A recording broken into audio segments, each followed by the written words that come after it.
85 ফুটের কালী প্রতিমার মূর্তি নিয়ে হাজির হলাম নতুন একটি ব্লগে। তো এর পরের প্যান্ডেলটির মধ্যে ঢুকলেই তোমাদের মনে হবে যেন বাঁকুড়ার বিষ্ণুপুরের মধ্যে হাজির হয়েছে এক নিমেষে।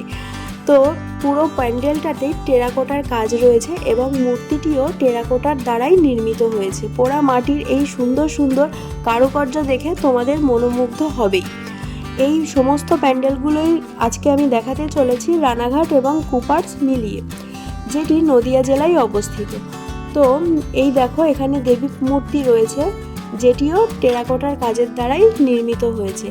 এই ধরনের প্যান্ডেল তোমরা কে কে পছন্দ করছো সেটা কমেন্টে জানাতে ভুলো না।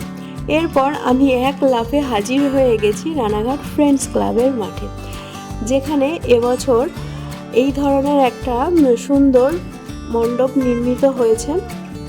অন্য বছর এটি সাধারণ থাকলেও এবছর এটিকে বেশ সুসজ্জিতভাবে ফুটিয়ে তোলা হয়েছে।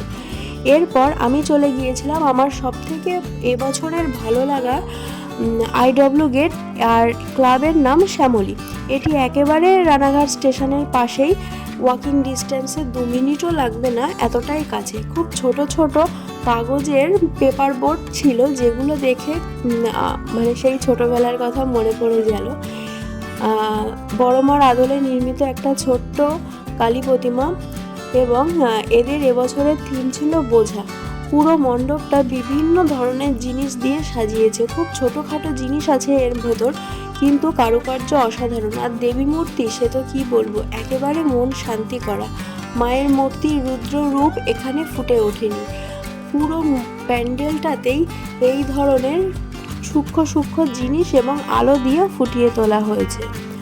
তো তোমরা জানিও যে এই প্যান্ডেলটি তোমাদের কেমন লাগলো। আমি তো যে কটি প্যান্ডেল দেখেছি তার মধ্যে এটিকেই আমার সর্বশ্রেষ্ঠ বলেই মনে হয়েছে।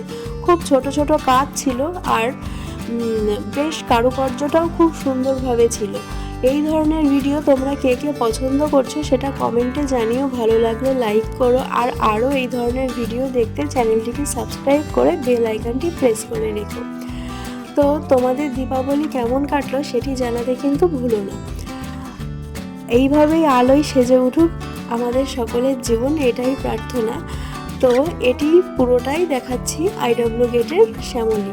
এরপর দেখাচ্ছি তেরঙ্গি। এদের থিমটাই বা ছিল বেতের তৈরি দেবী প্রতিমা বা প্যান্ডেল। তো সকলকে শুভ দীপাবলি জানিয়ে এখানেই শেষ করছি আজকের ব্লগ। টাটা।